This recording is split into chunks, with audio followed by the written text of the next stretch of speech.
interviews, and she said she could hear me smiling through the phone. She liked my voice. I was going to be doing telephone sales.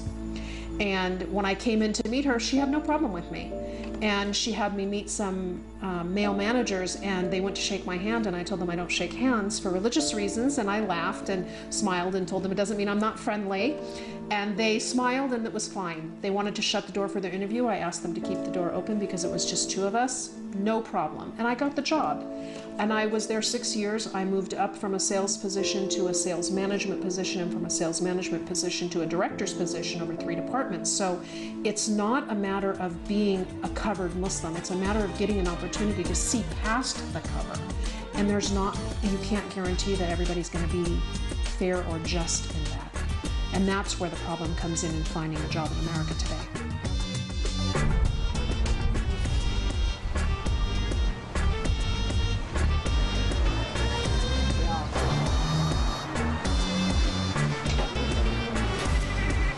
In California, when 9/11 happened, I happened to be living in Pennsylvania. It was worse for me during the Kuwaiti War when I was living in California.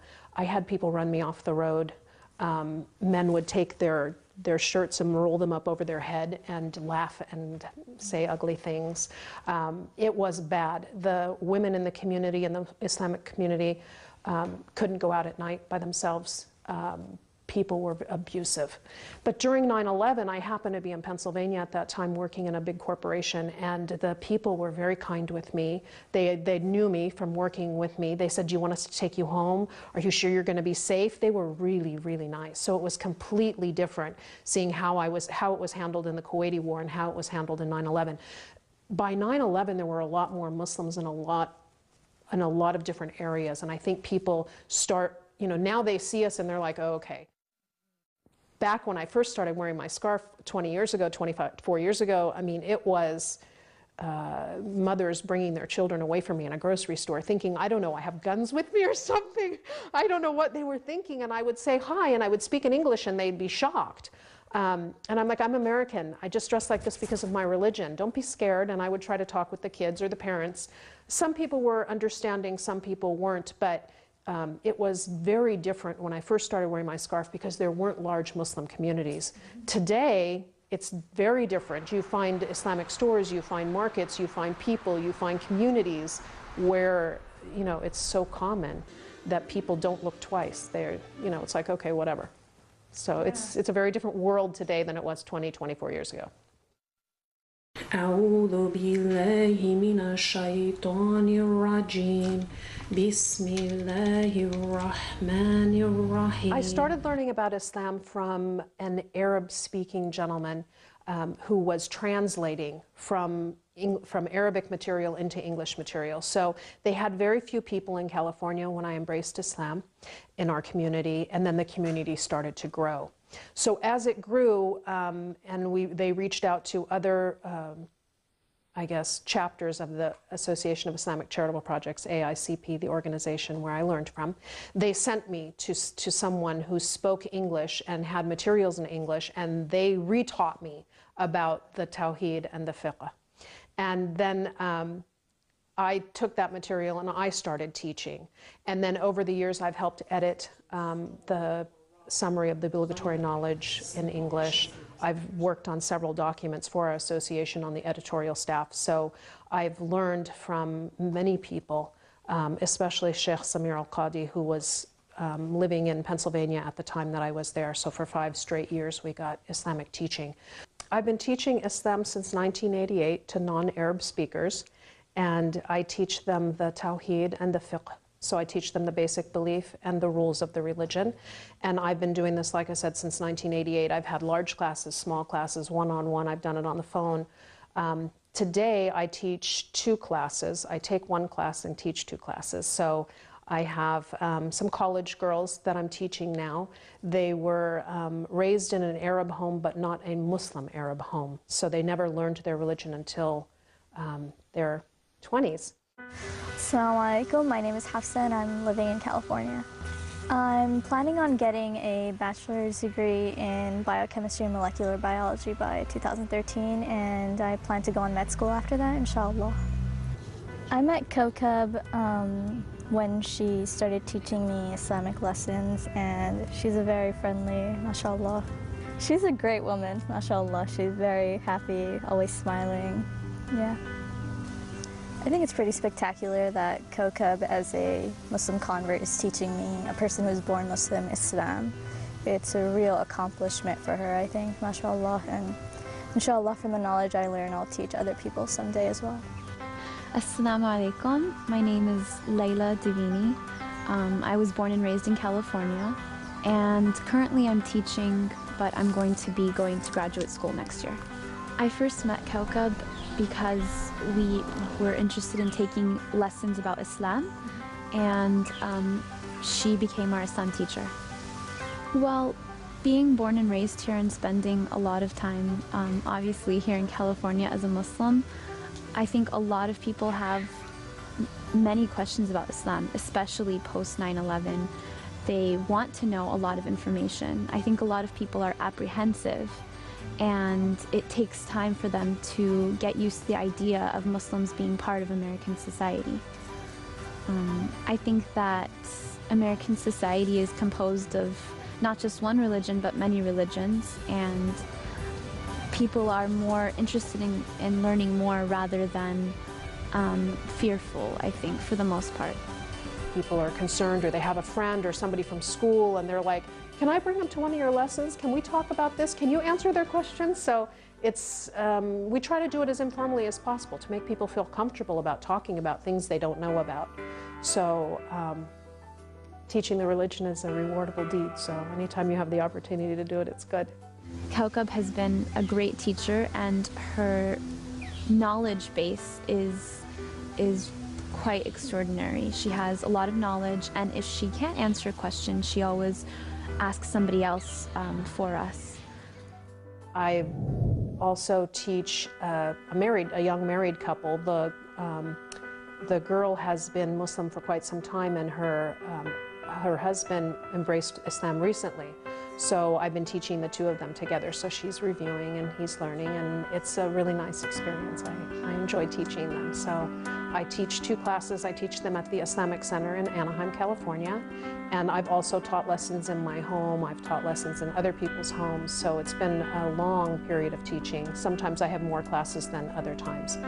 I've known Kawkab since I was 7 years old.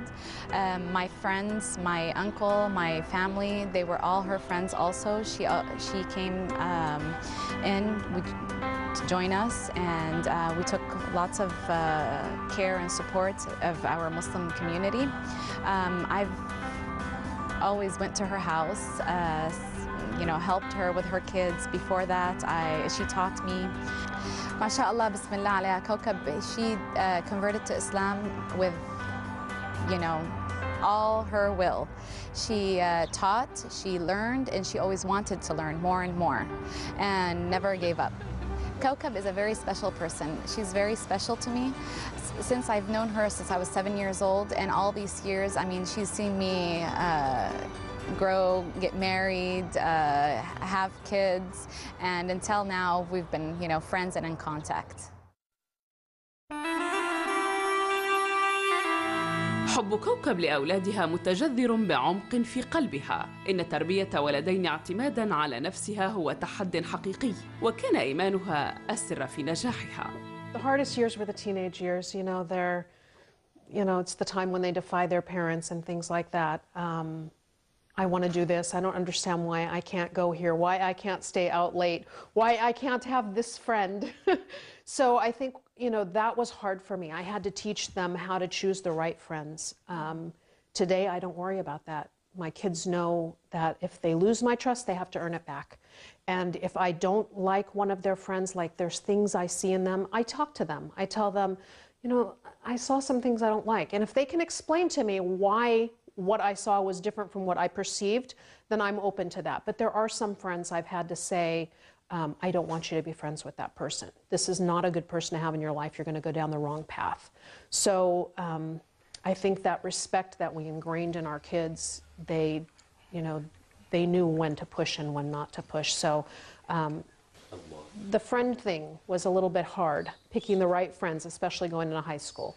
You know, it's a tough time in kids' lives, and they start to do things that you don't want them to do. So we just, you know, stayed on top of them and tried to, you know, keep guiding them and giving them options other than the things that kids who were going the wrong way chose.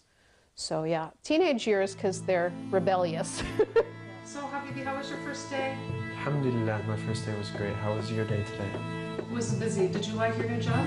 Yeah, it was good. It's not difficult to operate in society while being Muslim, because being on the path of Islam is just a way to operate through your life, and it's a path that you take just like life. So it's very easy to get by in America as long as you do what you have to do and stay away from the bad things.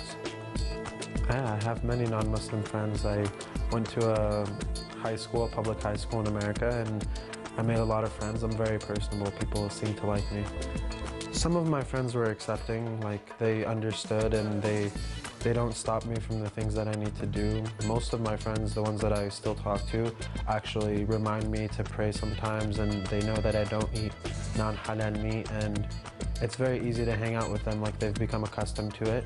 But I mean, some people, there's always the hard people who don't understand and are afraid of what they don't know and don't get, so they just didn't stay in my life because I had no need for them. It wasn't worth it to have somebody bring you down when you can move forward in life.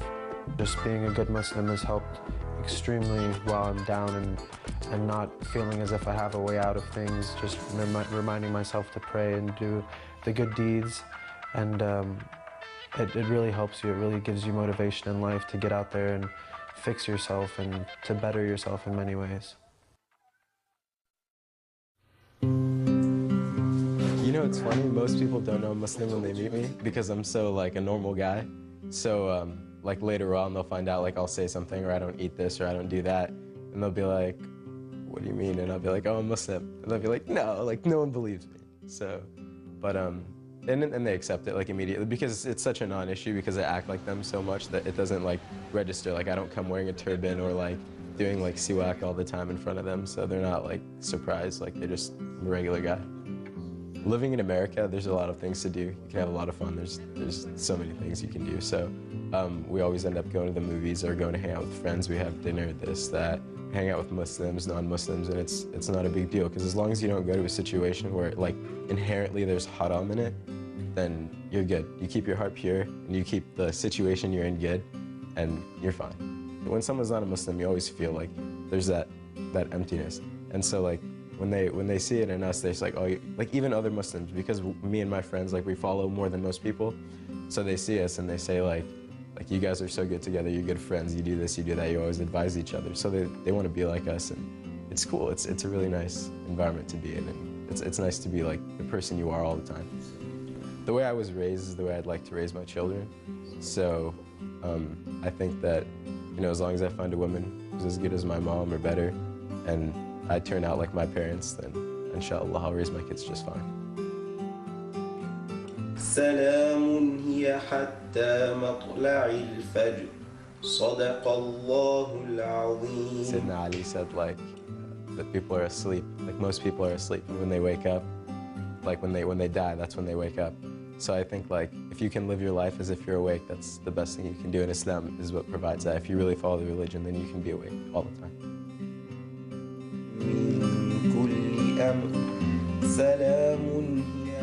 I think more people are becoming Muslim in America because they're hearing the truth about Islam. They're not hearing, you know, they're willing to listen beyond what the media is saying, beyond the negative things that are being said, trying to find out what is it about, what made you become Muslim, why did you do this thing?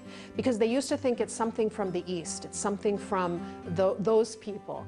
And now when you see, you know, blonde hair, blue-eyed people becoming Muslim, you see, you know, like your neighbors are Muslim, you see so many Muslim people, you're like, what is that? I think that's why. I think it's the era of getting knowledge, of being willing to talk with people instead of fearing them. I'm very happy to be Muslim. I'm very happy to be in America as a Muslim. I don't feel uncomfortable with being Muslim. There are things that are difficult, like finding work, especially